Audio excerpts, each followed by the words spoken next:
Hey everyone, welcome back to another video. Today we're going to be covering everything to do with mid-game. If you guys have been watching my coaching VODs on my second channel, which is linked below, you would see that a lot of the people that I've coached lately do have problems in the mid-game, and it's something that I think a lot of you do struggle with. And to be honest, it is just a difficult part of the game to learn. But hopefully after this video, you guys have everything you need to know in order to play out the mid-game. So yeah, let's get into it. So the first thing you guys need to know about mid-game is that, especially in solo queue, it's never going to be perfect. Simply put, there's like a lot of moving parts in the mid game, and especially in solo queue when one, a lot of the players don't know what they're doing, and two, that you're not on comms with each other, it's really hard to get the perfect mid game scenario. So in that kind of sense, adaptation is really important, and kind of knowing what your goals are and then like figuring out in the game kind of like how to reach those goals. So mid-game starts, I'd say when the tier 1 towers start falling around 15 minutes, or when people start to kind of switch around lanes. I think it can start earlier or later than that, but it's not too important. Basically, when those tier 1s start falling, that's when I'd say mid-game really starts. So when you come into the mid-game, depending on if you're winning or losing, you kind of need to think like what your goals or what your objectives are. So if you're winning, you want to snowball yourself and your team. Like you want to extend that lead further.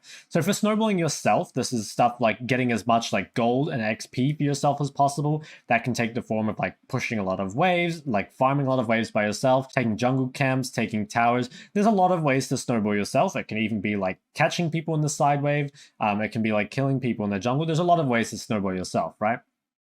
And then for snowballing your team, it's stuff about like getting that side lane priority, like taking control of the enemy jungler, using like your side lane priority to create like a numbers advantage, or to use your lead to kind of snowball team fights and stuff like that. So again, there are a lot of different ways in the mid game that you can snowball yourself and your team. But if you're already winning, you need to be looking for ways to kind of snowball that or extend that lead further and further. Now, if on the other hand you enter the mid-game behind, it can be a lot more difficult. So in that sort of situation where you don't really feel comfortable pushing out the side lane, either because you can't win 1v1 or just like you're not strong enough really to make any headway on the side lane, your goal instead is to stop the bleeding. So basically you want to do the opposite of what teams do when they're winning. You want to slow this down as much as possible. You want to make it really difficult for your enemy to gain any advantage. So the way this kind of looks is just like catching waves under your tower, you know, being really safe, not giving over any extra kills. Like the nature of being behind is that the enemy is in the driver's seat, right? Like you shouldn't get to make proactive plays,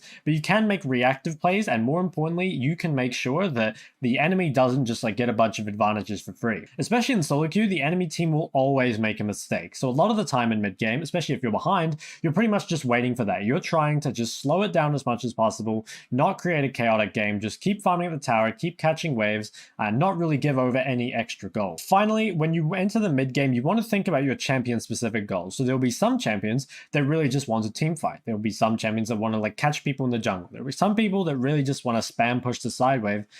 There will be some champions that don't want to go side lane at all, right? So there's a lot of different things, and based on the champion, what you can do, and I'll give you some examples. So a champion like LeBlanc has a lot of mobility, has decent wave clear, and has the ability to kind of kill people either on the side lane or in the jungle. So as LeBlanc, you might really want to just like push the side wave as far as you can, knowing you have that mobility to get out, try and pick people either under the tower or in the enemy jungle. So that could be your kind of like goal as LeBlanc. Now, something that LeBlanc doesn't have is the ability to do camps really fast. So if you take a champion like Lucian or Ryze, they might, instead of like trying to pick people in the jungle, they might just be wanting to push the side wave really far and then farm as many jungle camps as possible. So that's another thing you can do. You might also find that champions, say like Zoe or Xerath, are really terrible on the side lane and instead want to try and like stay around mid and kind of poke enemies as much as possible around that. And we will talk about this a bit more later, but there will be times where you can't kind of achieve your champion specific goals because your team is doing something different. So you will see sometimes in pro play where a Zoe or a Xerath might stay mid just farming, but if you do this in solo queue and your AD carry isn't willing to just like push the side wave, you could end up sharing a bunch of gold and XP, and that wouldn't be snowballing yourself and your team because you would just be sharing the gold evenly. So you should come into the mid game, identify if you're winning or losing, and think about kind of like what your champion wants, and then look to kind of use that as a framework for helping you make decisions in the mid mid game. Let's take a look at what the ideal mid game scenario looks like, and I will also explain why it's like this, and I think that can kind of help you get a perspective on how to play out the mid game, knowing like kind of what situation you want to create. So generally the way it works is once mid game starts, you have your AD carry and support go mid, you have your top lane go to the side that's opposite of the objective that's going to be next, and you have your mid laner go to the side of the objective that is next. So if, for example, Baron is spawning and this is kind of the next objective, you would want to have your mid laner on this side of your map and your top laner on the opposite side of the map.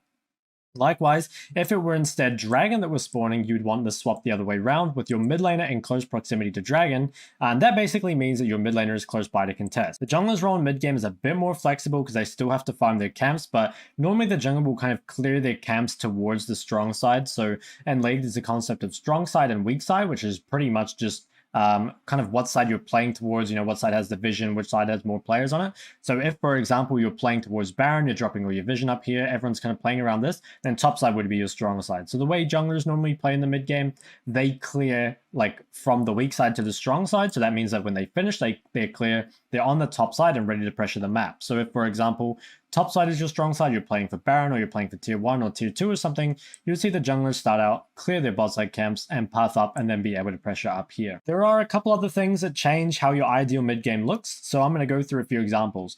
The first is what happens if both your mid and top have TP. Well, in that case, they are a bit more interchangeable, but you might kind of decide based on what the champions are. So for example, let's say we're playing for this top side Baron, and let's say we have like a mid Vladimir and like a top lane Jace.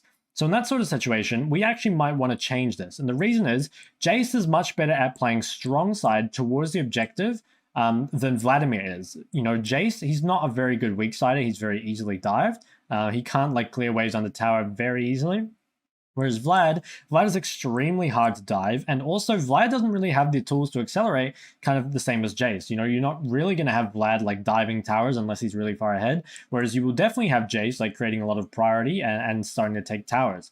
So in that sort of situation, Jace can create more pressure on the strong side than Vladimir, and Vladimir is also much better on the weak side than Jace. So in that sort of situation, despite them both having TP, you may actually want like your mid laner bot just like AFK farming with TP, like trying not to die on the weak side, and then you have your jungler kind of play towards your strong side Jace and accelerate him further. Another thing that could affect how the ideal mid game looks is actually whether you're ahead or behind. So if you're really, really far behind, it might be impossible to actually contest the objective, and in that case, you might want to choose to trade instead. So let's say, for example, again, let's say the dragon is spawning soon. So we have our mid laner down here, and our jungler is here as well. If we're really far behind, there's pretty much no point contesting this dragon anyway. It's just going to be a lost fight for us, and it's not really going to amount to much. In that sort of situation, you actually might want to swap your mid laner away from the objective, or whoever kind of uses the gold the best, and then actually just completely trade. So in this sort of situation, let's say the enemy team is doing dragon, your mid and jungle might actually be able to trade a kill or tower or camps on the top side. So even though it's not like an ideal macro situation, I guess, it's more that like you were kind of forced into this situation because you can't match your opponents on the strong side. Final way I want to talk about is actually how like win conditions can affect it. So if, for example, red team here has something like Evelynn jungle and Fiora top, even if they want to play to a different objective, they're probably just going to lose team fights and stuff anyway, like even if they're ahead, like let's say this team is like 2k gold up, this red side team here. Despite that, blue team might have a way stronger team fight comp, and they might just want to make it so if the enemy team does start Baron, that they lose so much on the bot side that it's not worth it. So in that sense, you do kind of need to think about like playing towards your win conditions as well, and what that kind of might change your lane assignments and stuff to look like. But it's not super important for you to know. I think you mainly just need to know your own champion's win conditions and not worry too much about like the rest of your team, because at that point, it's like you can't micromanage everyone on the map, at least not without like compromising your own ability to play. So I recommend just focusing on yourself. There are a few more things that like can affect the mid game, but I think again, it'd be more for like a team level thing. Maybe if you're playing like as a 5-man on comms, you could think about stuff like that. But for solo queue, I think it's relatively unimportant. Feel free to skip this section if you want. I'm going to explain kind of on a higher level, like why the roles ended up like this, how this kind of happened. So you might find it interesting, but if you're short on time, like feel free to skip it. So yeah, let me explain kind of why it ended up like this. So the first reason is that the AD and support generally go mid because, one, they normally have pretty good control of the mid wave, like two people. If, for example, your mid laner stays here and they have to 2v1, it might be quite hard for your kind of mid laner to get mid prior against the enemy bot lane. And now that's really important because Like, as you kind of know from the early game, like mid game or mid prio is really, really important, right? And another reason is that having your support in the center of the map kind of allows them like the most freedom to impact